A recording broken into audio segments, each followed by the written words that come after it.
है दोस्तों, आप सभी का मेरे YouTube channel online chemistry bye Dhaka sir में अणुसंख्या गुणधर्म में अपना नेक्स्ट टॉपिक है प्रासरण दाब।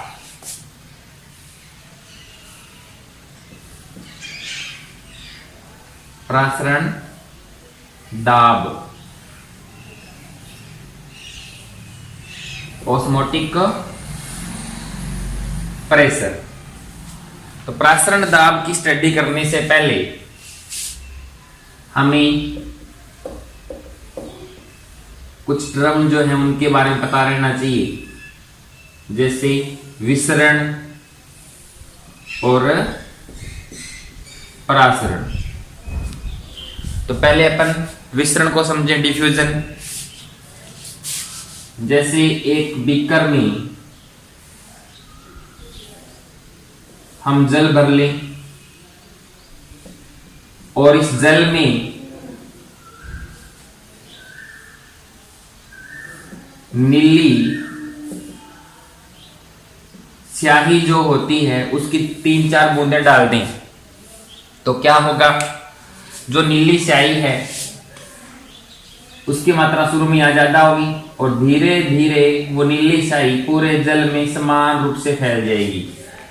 तो क्या हुआ, नीला रंग जो यहाँ ज्यादा था यहाँ कम था, तो नीला रंग अपनी अधिक मात्रा से कम मात्रा की ओर फैला।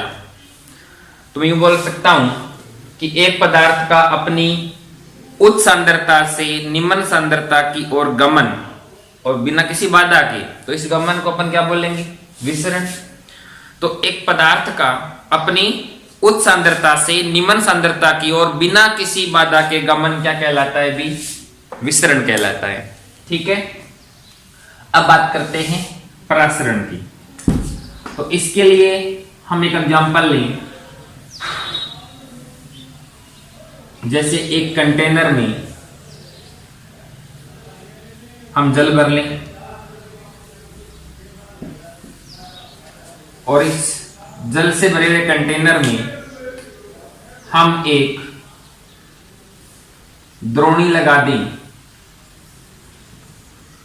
और इस द्रोणी का नीचे का मुंह है खुला है, जहां पर हम अर्धपारगम्य झिल्ली लगा देते हैं। तो ये यहां पर किसको बता रही है, अर्ध पारगम्य झिल्ली को बता रही है। और इसमें यहां हम मान लेते हैं यहां तक चीनी का जलीय विलीन भर लेते हैं। तो C12H22O11 का जलीय विलीन भर लेते हैं। ठीक है, और मान लेते हैं इसमें जो जल भरा हुआ है वो भी इसी साइन तक जल भरा हुआ है इसमें, तो ये जल है। तो कुछ समय बाद क्या होगा, जो जल है इसका आयतन तो कम होगा और द्रोणी जो है ना, इसका आयतन जो है, द्रोणी के अंदर जो चीनी का जलीय विलयन भरा हुआ इसका आयतन बढ़ जाता है और मान लेते हैं यहां तक आकर के फिर रुक जाता है। तो द्रोणी में भरे हुए विलयन का आयतन इतना बड़ा और इसी दौरान कंटेनर में भरे हुए जल का आयतन इतना घट रहा है। तो ये तो घट रहा है और ये बढ़ रहा है, मैं आपको ये बता रहा हूं। ठीक है ना, तो कहने का मतलब विलयन बाद में यहां तक था, इस जगह तक था, यहां तक आ जाएगा और जल यहां तक था और घट करके इस जगह तक आ जाएगा और बाद में दोनों स्थिर हो जाते हैं। तो ऐसा क्यों हुआ, क्योंकि जल यहां से इसके अंदर गया, तभी तो ऐसा हुआ होगा, और कोई जगह जाने के लिए है ही नहीं। तो जल की मात्रा ज्यादा कहां है, इस जगह। जल यहां क्या है, कम, और जल है क्या, एक जल क्या है, एक विलायक है। और विलायक की यहां इस भाग में सांद्रता क्या है, उच्च सांद्रता है, ज्यादा मात्रा है ना। और यहां विलयन में विलायक है, लेकिन यहां पर जो विलायक है वो निम्न सांद्रता वाला है। तो हुआ क्या, विलायक के अणुओं का अर्धपारगम्य झिल्ली के माध्यम से अपनी उच्च सांद्रता से निम्न सांद्रता की ओर गमन क्या कहलाता है? परासरण कहलाता है। क्या कहलाता है भी? परासरण कहलाता है। तो इसमें देखिए आगे परासरण को अपन डिफाइन करें। विलायक को विलयन से पृथक करें अपन, तो विलायक अपनी उच्च सांद्रता से निम्न सांद्रता की ओर जाएगा, और कब तक जाएगा? जब तक दोनों भागों में विलायक की सांद्रता बराबर न हो जाए। तो हम यहां भी डिफाइन कर सकते हैं परासरण को। नेक्स्ट देखो, एक विलयन तनु और दूसरा सांद्र हो, जैसे 1m मोलरिटी का NaCl का जलीय विलयन है, दूसरा 2m का है, तो ये कैसा हो गया? तनु। ये कैसा हो गया? सांद्र हो गया। और दोनों को अपन SPM द्वारा क्या कर दें? दोनों को अपन SPM द्वारा क्या करें? पृथक करें। तो क्या होगा? तनु विलयन से सांद्र विलयन की ओर गति कौन करेगा? विलायक, क्योंकि तनु विलयन में विलायक ज्यादा है, सांद्र में कम है। तो ये तो परासरण को अपन डिफाइन करें किस प्रकार से? विलायक के कण SPM के माध्यम से तनु विलयन से सांद्र विलयन की ओर गमन करेंगे, तो इस घटना को अपन क्या बोलेंगे? परासरण बोलेंगे। लेकिन ध्यान रखना क्या यहाँ पर है कि गति कौन करता है? गति कौन करता है भी? विलायक करता है, और अपनी उच्च सांद्रता से निम्न सांद्रता की ओर करेगा। ये हमें ध्यान रखना है परासरण में। तो अपने को फोकस करना है किस पर? परासरण दाब पर। जैसे इस एग्जांपल में मैंने बताया था कि विलायक को विलयन से अलग करेंगे, तो विलायक यहां से यहां जाएगा, तो इसका जो स्तर ऊपर उठेगा, इसका नीचे की ओर आएगा। तो अपन क्या करें? विलयन की सतह पर इतना दाब लगा दें, विलयन की सतह पर इतना दाब लगा दें ताकि विलायक इधर से इधर न आ सके। मीन्स क्या रुक जाए भाई? परासरण रुक जाए। तो वह लगाया गया दाब ही क्या कहलाता है? परासरण दाब कहलाता है, और इसे अपन पाई से दर्शाते हैं। जैसे यहां देखो, तनु विलयन को सांद्र विलयन के साथ सेपरेट करें SPM से, तो क्या होगा? तनु विलयन की ओर से सांद्र विलयन की ओर कौन आएंगे? विलायक के कण आएंगे। और इसे आने से रोकने के लिए क्या करना पड़ेगा? सांद्र विलयन पर हमें क्या लगाना पड़ेगा भी? दाब लगाना पड़ेगा। और वो लगाया गया दाब ताकि इधर से इधर कौन नहीं आए? विलायक बिल्कुल भी नहीं आए। तो वो दाब क्या हो जाएगा? परासरण दाब। तो वी कैन से दैट विलयन की सतह पर लगाया गया वह द्रव स्थितिक दाब जो कौन सी क्रिया को रोक दे? परासरण की क्रिया को रोक दे, तो उसे अपन क्या बोलेंगे? परासरण दाब बोलेंगे। ठीक है ना? अब हम परासरण दाब की मैथमेटिकली टर्म को लेते हैं। तो परासरण दाब जिसे अपन पाई से दर्शाते हैं, इसे कैलकुलेट कैसे करेंगे वो सीख रहे हैं अब। 1/2 बॉयल नियम। 11th क्लास में हमने बॉयल का नियम पढ़ा है, और वो नियम क्या कहता है कि जब स्थिर ताप हो, है ना, तो किसी गैस द्वारा लगाया गया दाब उसके आयतन के व्युत्क्रमानुपाती होता है। तो ये तो बॉयल के अनुसार है।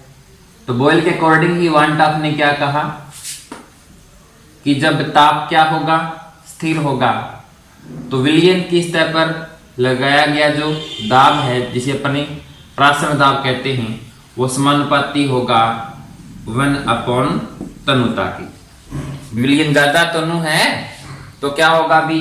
परासरण दाब कम लगाना पड़ेगा। विलयन सांद्र है तो परासरण दाब ज्यादा लगाना पड़ेगा। तो तनुता को हम आयतन से संबंधित या कोरिलेट कर सकते हैं। विलयन तनु होगा तो आयतन क्या होगा? ज्यादा, तो पाई समानुपाती क्या हो जाएगा? 1/v। मीन्स परासरण दाब जो है वो विलयन के आयतन के क्या होता है? व्युत्क्रमानुपाती होता है। और आयतन यदि ज्यादा होगा तो विलयन सांद्र क्या होगा भी? कम होगा। और आयतन कम है तो सांद्रता क्या हो जाएगी? ज्यादा हो जाएगी। मीन्स सांद्रता और आयतन एक दूसरे के क्या होते हैं? व्युत्क्रमानुपाती होते हैं। तो अपन बोल सकते हैं कि पाई समानुपाती C। तो विलयन जितना ज्यादा सांद्र होगा तो विलायक उतना ही उस विलयन की ओर आना चाहेगा, तो विलयन की सतह पर में ज्यादा दाब लगाना पड़ेगा। तो ये दो इक्वेशन निकल करके यहां पर सामने आ रही है। दूसरा देखें, 1/2 ताप दाब नियम। 1/2 दाब ताप नियम बोल लो या फिर ताप दाब नियम। तो इस नियमानुसार क्या होगा?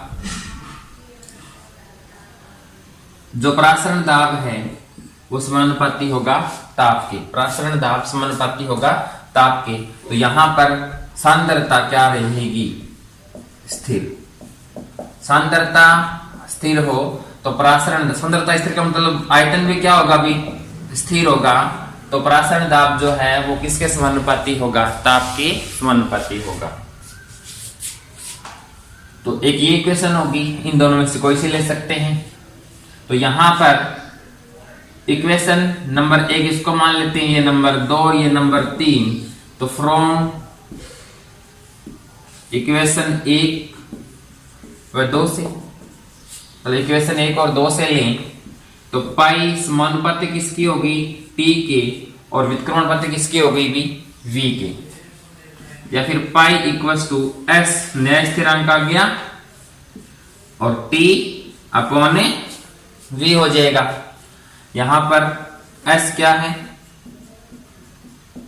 समानुपाती स्थिरांक है विलियन के लिए। अब देखिए 1/v की जगह क्या लिख सकते हैं अपन? c, और यहां x समानुपाती स्थिरांक है ना, इसका मान गैस स्थिरांक r के समान होता है। मींस r का मान कितना होता है? 0.0821 litre atm kelvin inverse mole inverse. तो अपन यहां क्या लिख सकते हैं? r भी ले सकते हैं। तो pi equals to RT upon V, और 1/v की जगह लिख सकते हो c। तो पाई इक्वल्स टू क्या हो गया? CRT।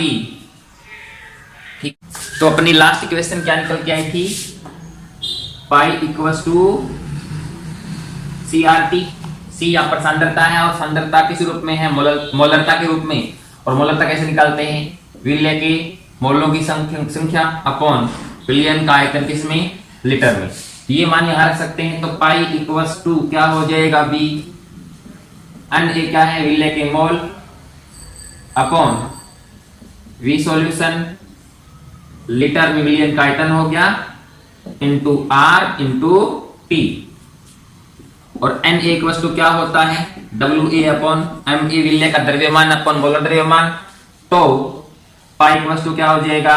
W A upon M A into V solution litre में। तो यहां क्या आ जाएगा? V into R into T. और वी सॉल्यूशन विलयन का आयतन किस में हो गई? ml में हो तो क्या करेंगे? विलयन का आयतन यदि ml में दिया गया हो तो यहां गुणा 1000 से कर देंगे। तो इस फॉर्मूले का या फिर इस फॉर्मूले का यूज करके जनरली प्रसारण दाब को निकाला जाता है। अब निकालना हो मोलर द्रव्यमान, विलय का मोलर द्रव्यमान ज्ञात करना। तो मोलर द्रव्यमान किस प्रकार से ज्ञात करेंगे अपन? अब वो देखते हैं।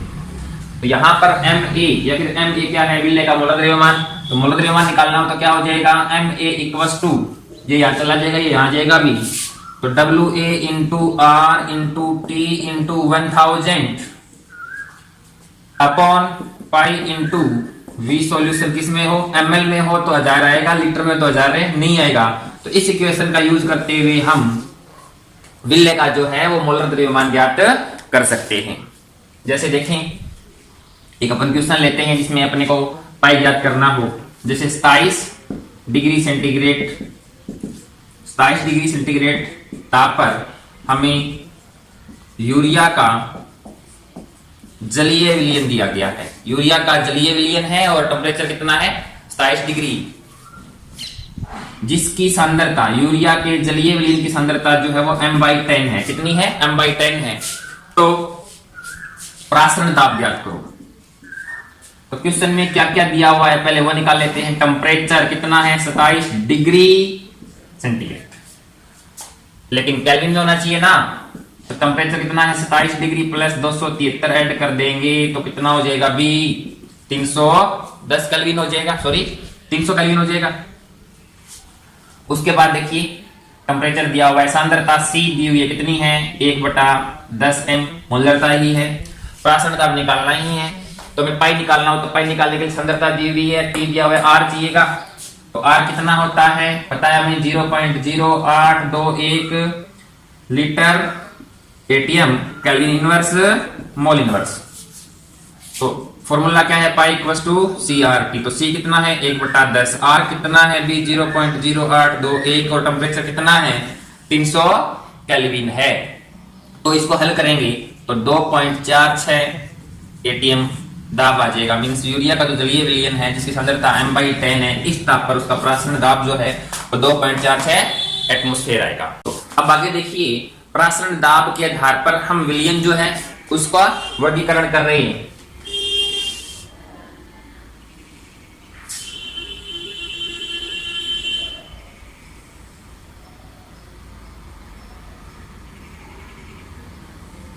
जैसे एक पात्र के बीच में एसपीएम लगा देते हैं,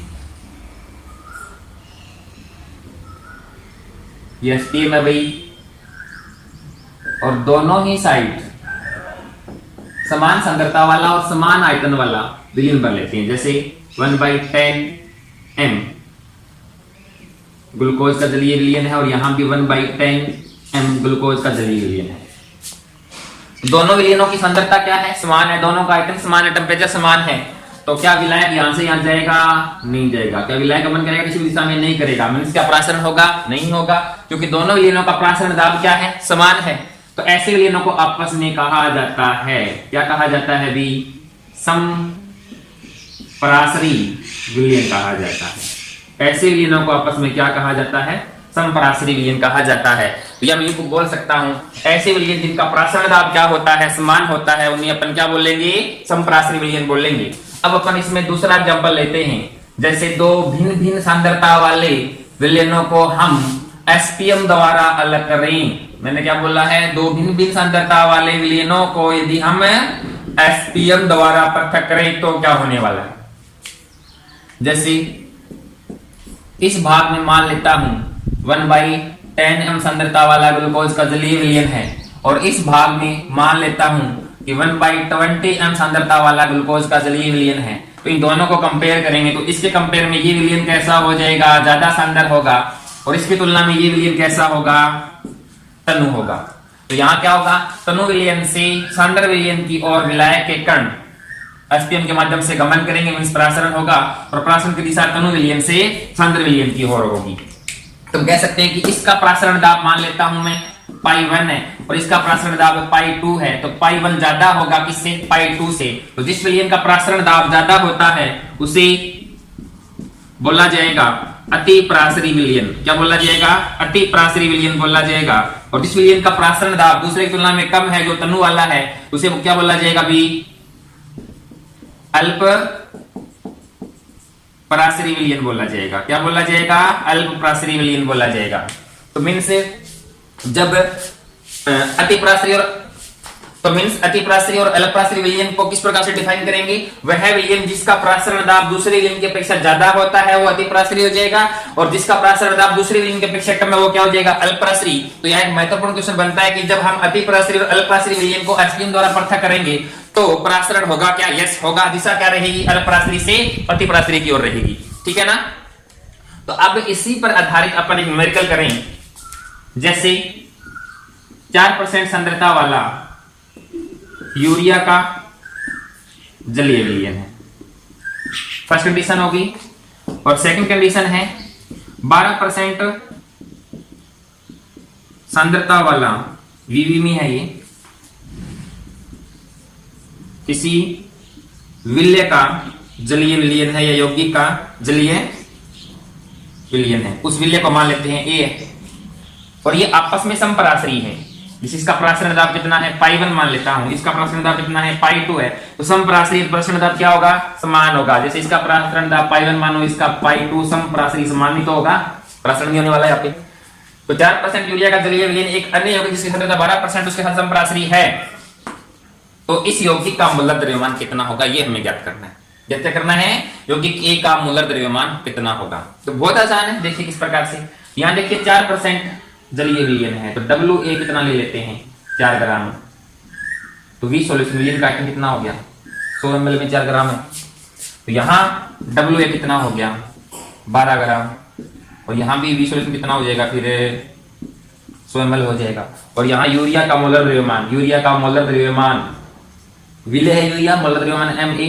फॉर्मूला क्या होता है, NH2CO NH2, तो कितना हो जाएगा 60 ग्राम मोल इनवर्स। यूरिया का मोलर लेवल कितना हो जाएगा 60 ग्राम मोल इनवर्स। देखो फाई इक्वल टू क्या होता है WA into R into T upon MA into V solution, मतलब वॉल्यूम। और वॉल्यूम किस में है ml में है, तो यहाँ 1000 कर दो भाई, बराबर किसके होगा पाई 2 के। तो WA into R into T into 1000 upon क्या आ जाएगा MA इंटू V। तो WA कितना है 4, R दोनों के लिए सेम होगा, T दोनों के लिए सेम होगा, इंटू 1000 भी दोनों के लिए सेम है जी, ना लिखो भाई। तो 4 गुणा R गुणा T इंटू 1000 अपॉन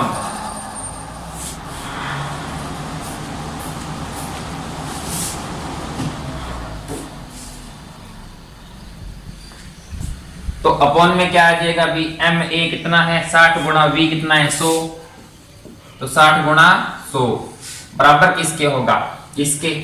WA कितना है 12 गुणा R गुणा T गुणा 1000 अपॉन क्या निकालना है MA निकालना है इंटू 100। तो आपस में ये तो कैंसिल हो ही जाएंगे सारे। तो क्या बचा भाई यहाँ पर कितना आसान है, देखिए 4/60 बराबर 12/MA। तो क्या निकालना है हमें यहाँ पर MA कितना आ जाएगा 180 ग्राम पर मोल आ जाएगा। कितना आ जाएगा 180 ग्राम पर मोल। ओके, तो हमने विसरण प्रासरण और प्रासरण दाब पढ़ लिया था और अपना नेक्स्ट टॉपिक रहेगा प्रतिलोम प्रासरण। उससे पहले विसरण और प्रासरण को दोबारा से अपन क्या कर ले परिभाषित कर ले। विसरण किसको बोला गया था, किसी भी पदार्थ का अपनी उच्च सांद्रता से निम्न सांद्रता की ओर बिना किसी बाधा के गमन क्या कहलाता है विसरण कहलाता है। प्रासरण किसको बोला गया था, विलायक के अणुओं का अर्धपारगम्य झिल्ली के माध्यम से अपनी उच्च सांद्रता से निम्न सांद्रता की ओर गमन क्या था प्रासरण। और प्रासरण को रोकने के लिए विलयन की सतह पर लगाया गया वह द्रव स्थैतिक दाब जो प्रासरण की क्रिया को रोक दे उसे अपने क्या बोला था प्रासरण दाब बोला था। अब अपन पढ़ेंगे प्रतिलोम प्रासरण रिवर्स ऑस्मोसिस। तो प्रतिलोम प्रासरण पढ़ने से पहले एक बार फिर से हम प्रासरण दाब को लेते हैं। इसमें प्रासरण दाब में हमने पढ़ा था कि हम विलायक को विलयन से अर्धपारगम्य झिल्ली द्वारा पृथक करें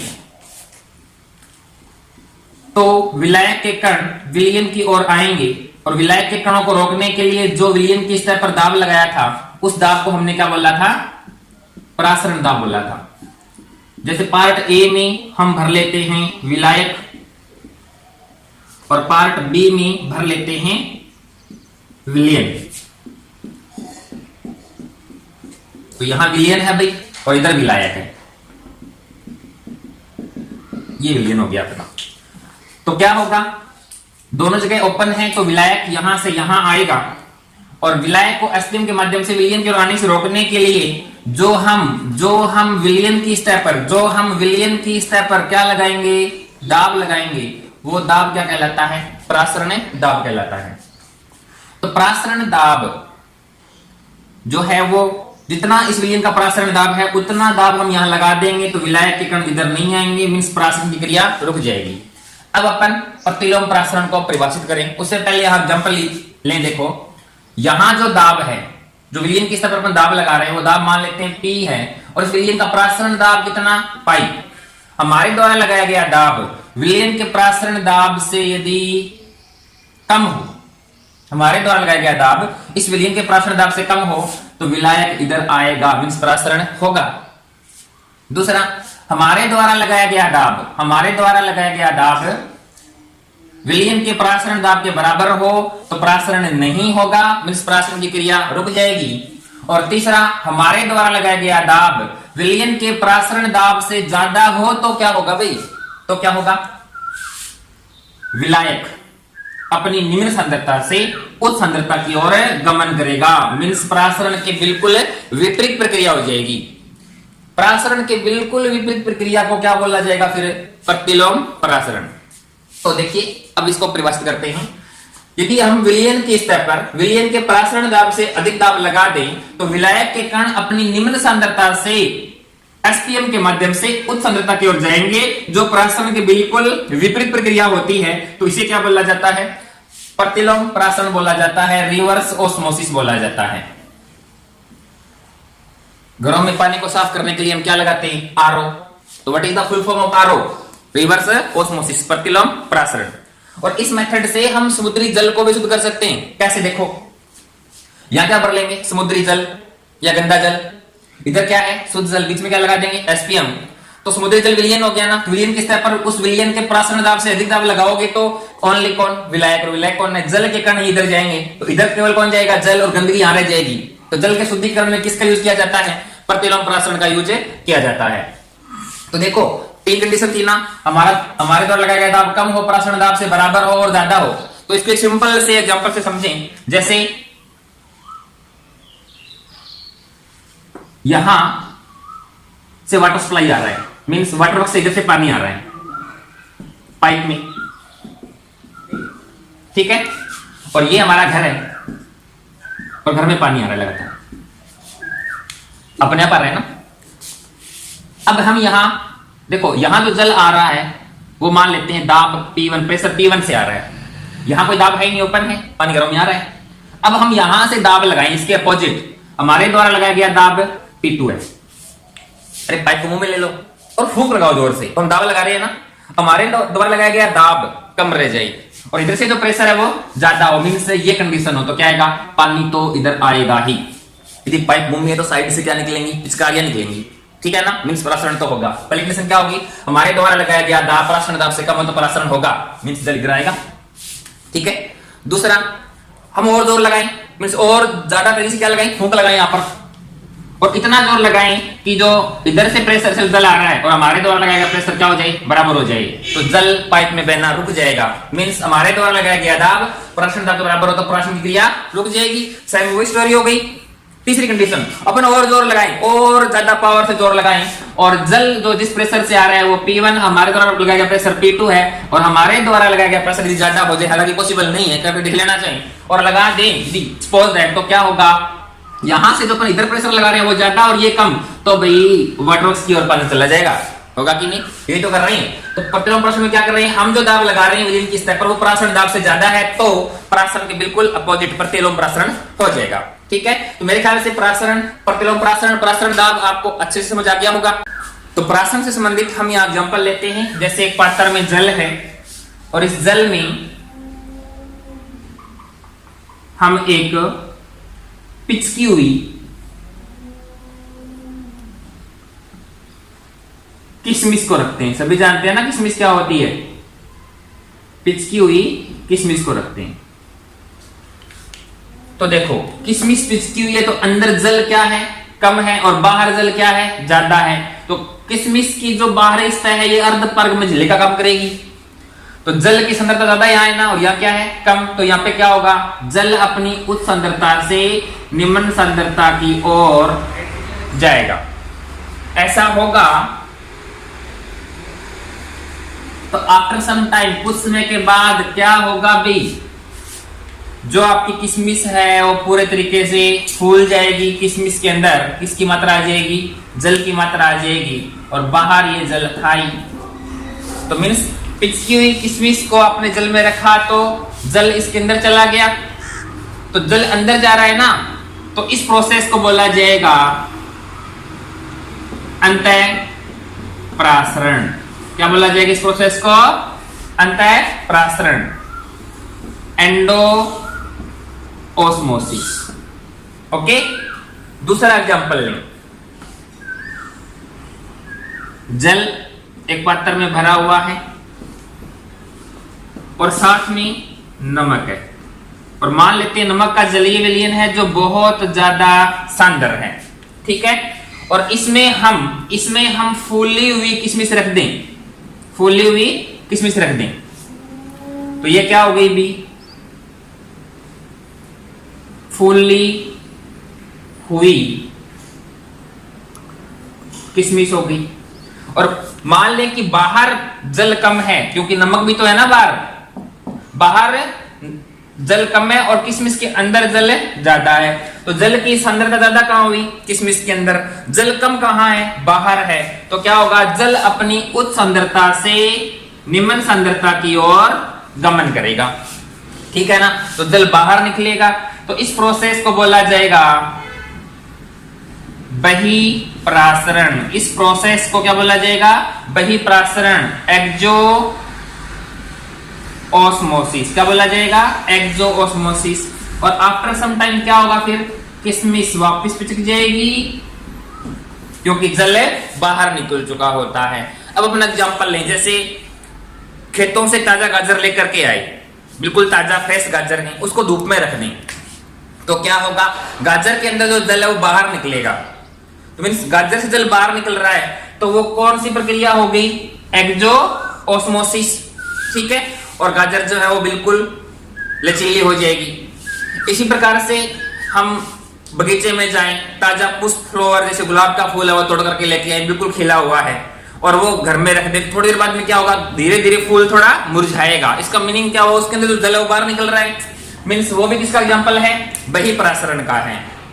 अब देखो, यदि मुरझाया हुआ फूल है उसको आप जल में रख दो तो क्या होगा? जल फूल के अंदर चला जाएगा, मीन्स एंडो ऑस्मोसिस होगा और फूल वापस क्या हो जाएगा? ताजा हो जाएगा। तो ये एग्जांपल किसके हो गए? अंतःप्रासरण का। इसके अलावा देखिए, बिल्कुल सिंपल सा अपन एग्जांपल लें, जैसे अचार बनाते हैं अपन। किसका अचार लें? सबसे अच्छा किसका होता है? कच्चे आम का। तो कच्चे आम का अचार डालते हैं तो क्या करते हैं? जो कच्चा आम होता है पहले उसके टुकड़े करते हैं। टुकड़े करने के बाद एक पात्र जिसमें नमक का जलीय विलयन होता है, जिसमें क्या होता है? नमक का जलीय विलयन होता है, ज्यादा नमक होता है, इसमें वो कच्चे आम के जो टुकड़े होते हैं वो डालते हैं। तो क्या होगा? कच्चे आम में जो जल ज्यादा है, बाहर जल कम है, तो जल जो है वो कच्चे आम के टुकड़ों से बाहर आएगा। मीन्स क्या हो जाएगा? बहिःप्रासरण होगा, जल बाहर आ रहा है, बहिःप्रासरण की क्रिया होगी। तो थोड़े समय बाद देखेंगे तो क्या हाल होगा? जो टुकड़े कच्चे आम के हैं वो बिल्कुल पिचक जाएंगे, क्योंकि हमें क्या करना था? इन टुकड़ों से जल को बाहर निकालना था। जल बाहर नहीं निकालेंगे तो अचार जल्दी खराब हो जाता है। तो वो हम किसका एग्जाम्पल ले रहे होते हैं? वो किस प्रकार की प्रक्रिया होती है? बहिःप्रासरण की प्रक्रिया होती है।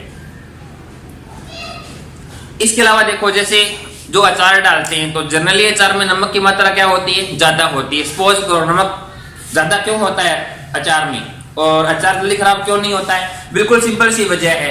अचार जल्दी खराब क्यों होगा? उसमें फफूंद, बैक्टीरिया, सूक्ष्म जीवादि उपन्य तभी तो होगा ना। तो जैसे मान लेते हैं कि इस पात्र में अचार पड़ा है और इसमें कोई सूक्ष्म जीव जैसे बैक्टीरिया पनप रहा है, तो अचार में जल कम है और बैक्टीरिया जो भी पनपेगा उसमें जल ज्यादा है।